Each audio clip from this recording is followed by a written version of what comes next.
প্রয়োজনে ফখরুল সাহেবের বাসায় গিয়ে উঠব। এই দেশেতে জনম আমার, যেন এই দেশেতে মরি। আমরা এই দেশেতে জন্মি, এই দেশেতে মরব, পালাবো না। কোথায় পালাবো? পালাবো না। প্রয়োজনে ফখরুল সাহেবের বাসায় গিয়ে উঠব। কি জায়গা দেবেন? না হলে ঠাকুরগাঁয়ের বাড়ি আছে না, ওই বাড়িতে গিয়ে উঠবো। ঠিক আছে? প্রয়োজনে ফখরুল সাহেবের বাসায় গিয়ে উঠবো।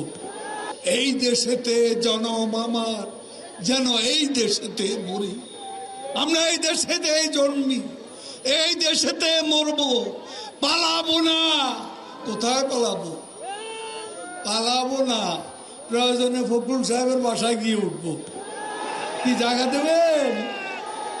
না হলে ঠাকুরগাঁয়ের বাড়ি আছে না, ওই বাড়িতে গিয়ে উঠবো। ঠিক আছে?